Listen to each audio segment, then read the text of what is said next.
there you are. May I assume you've had your fill of rest?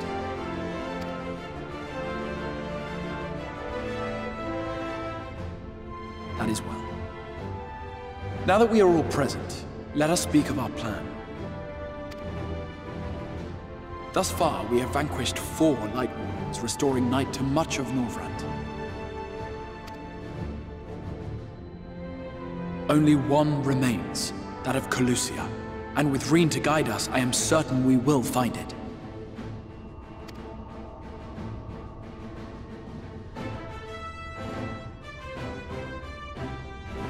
We're so close now.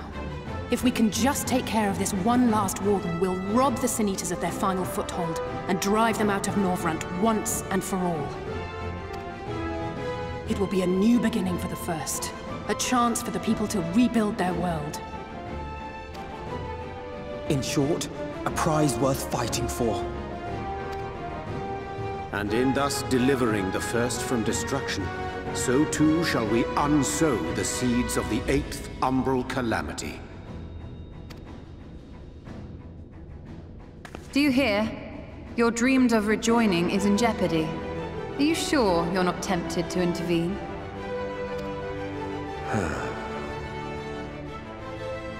You labor under the misapprehension that vanquishing the Sin Eaters is tantamount to saving the world. It is not. In truth, you only delay the inevitable, lengthening your fleeting lives by the smallest of margins.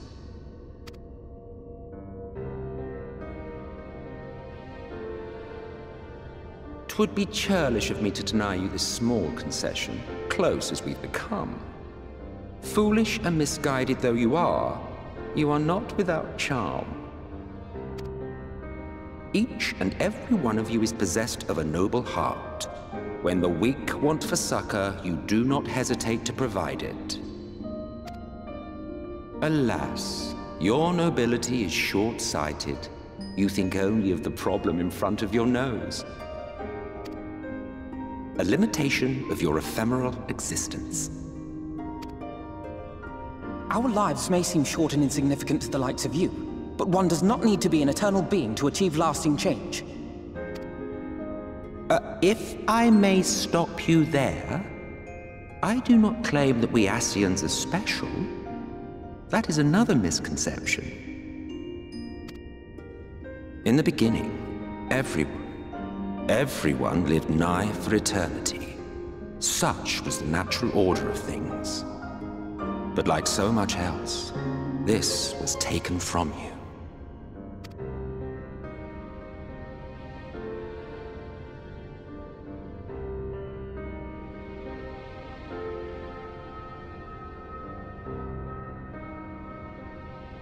You won't object if I borrow your plaything?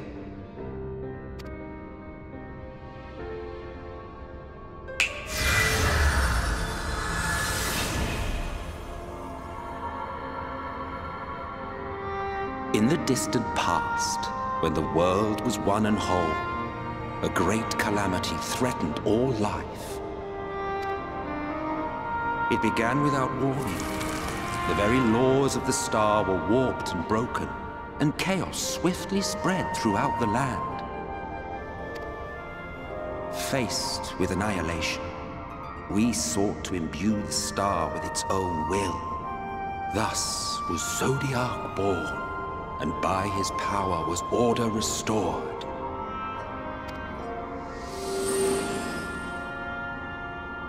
Ere long, however, thankless fools began to fear that Zodiac's might was too great, and so they conjured another to keep him in check.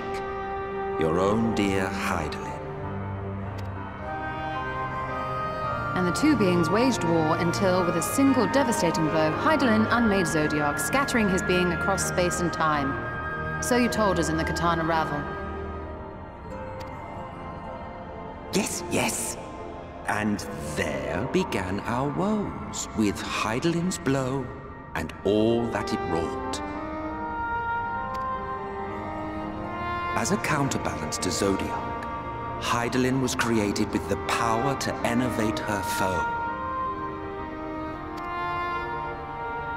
This singular ability strikes not at such banal things as flesh, but everything that defines the target, diluting its existence. For example, were she to strike you,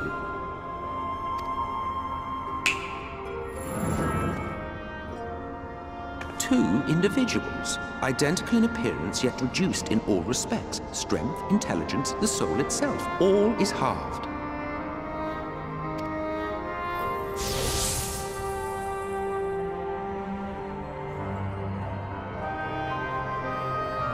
Do you see? This self-same fate befell not only Zodiac, but the very star.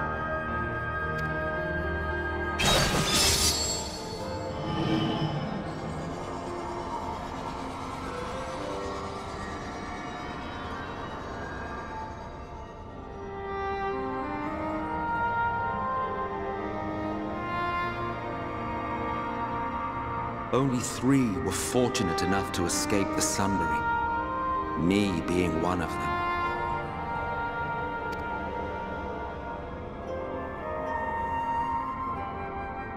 When I beheld the shattered remnants of our home, I knew deepest despair. The inhabitants of these 14 fragments were feeble, frail and foolish, oblivious to their imperfection, ignorant of their past. Malformed creatures thrashing blindly about. Pitiful, disturbing, depressing. So, we took it upon ourselves to rejoin the worlds. But in our eagerness and, I confess, our ignorance, we erred and made a useless void of the 13th.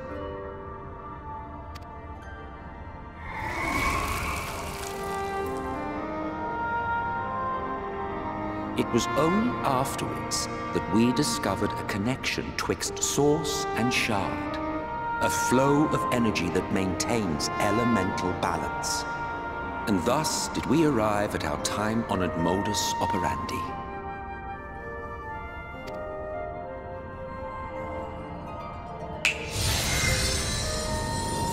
From a purely Ascian standpoint, it could be said that what you seek to do is only logical. But that would be to ignore the immeasurable destruction wrought with each rejoining. You have murdered millions, and this we cannot condone. By your fragmented existence, you continue to give rise to tragedies far crueler than any calamity. But yes, moral relativism and all that. Case in point, I do not consider you to be truly alive, ergo, I will not be guilty of murder if I kill you.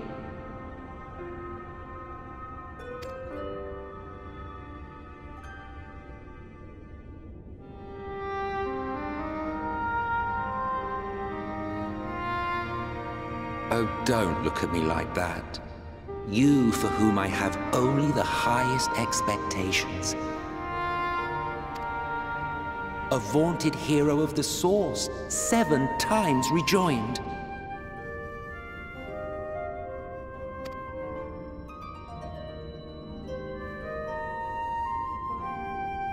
Long have I awaited one who might brave a path of lesser tragedy. A resilient soul able to endure the necessary pain. I dare to hope that my wait is over.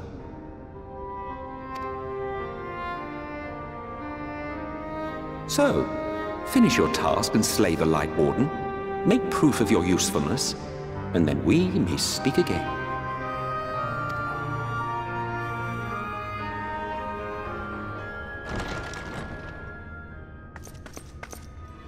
Forgive me, my lord, but this could not wait. Speak freely, Captain.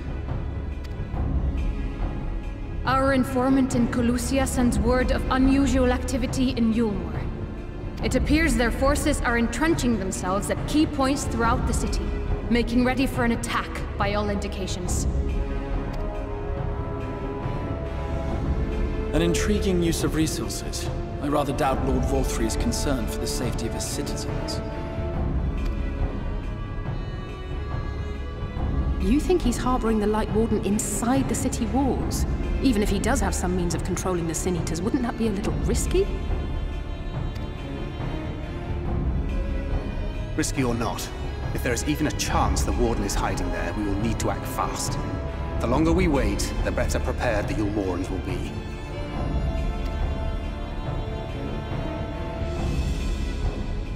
Agreed. See to your preparations then and make for Calusia.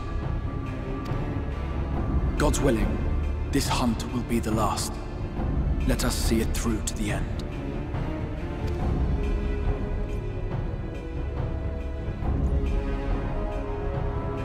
We should begin by assembling in Rite. There we may assess the situation in Eulmore and decide how best to proceed.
Strange. Passing strange. By their behavior, we may safely assume that they are under Vorthri's mind control. Yet the extent of the effect seemeth to vary dramatically between subjects. It is far too pronounced to be attributed simply to the vagaries of innate magical resistance.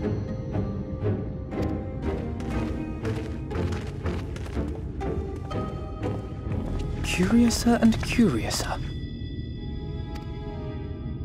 We met with no trouble en route. My thanks for securing the way.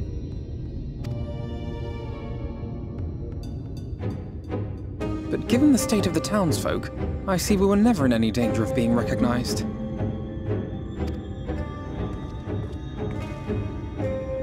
What can you tell us from here?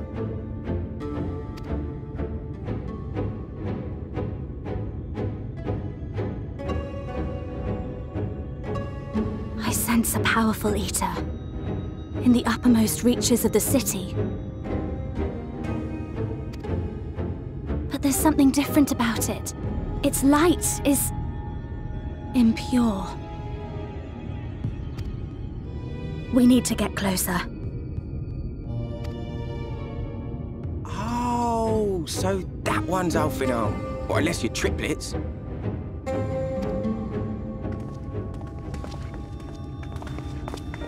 Kaishia, what are you doing here? While I was scouting the area, I noticed a suspicious figure skulking about. So I accosted him, only to have him call me Alfino. I thought it best to bring him along. You see, that informant who's been feeding secrets to the Crystarium, it's me. See, after you saved my life in Eulmore, I thought about going somewhere far away, but I couldn't just leave, not without paying you back. So I decided to stay here, keep an eye on things. And whenever I spotted something strange, I shared it with your friends. That took no small amount of courage. Well done. I assume you saw what happened here. Right, so an airship flew in a bit ago, and not long after, Vorthri starts ranting and raving. You could hear him from all the way out here. Geezer was doing his nut, shouting and screaming like someone had nicked his pie. 'Tis like the airship bore the soldiers sent to thwart our efforts in Armorang. So eventually the yelling dies down, and then this hot, sticky wind comes blowing through. Now that's when everyone went funny. No, everyone but me. Well, me and a couple of newcomers, though even they started mumbling about Vorthri after a while. Not as bad as the rest, mind you. Newcomers.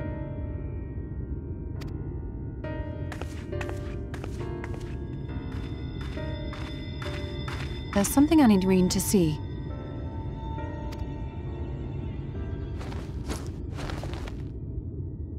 This was among the townfolk's food stores. Oh, that's just meal. Eulmore doles his stuff out.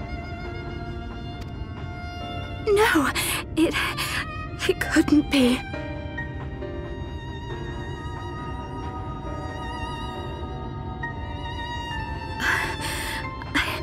I know what it is. It's Sin Eater. Meal is made out of Sin Eater.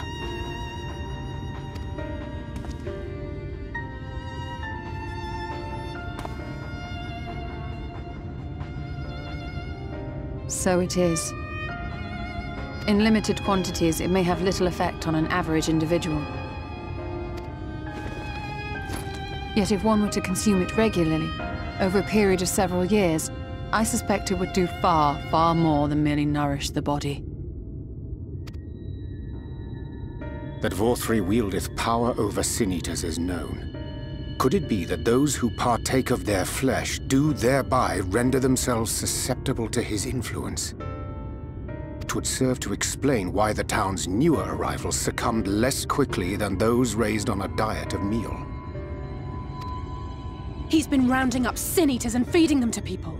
altering them mouthful by mouthful, all to stop them answering back. There are desperate souls out there killing themselves to escape turning. This is unforgivable. An atrocity. These Sin Eaters. What if they are not simply rounded up? Do you remember what we were told when first we came to the city? Many enter, but none leave.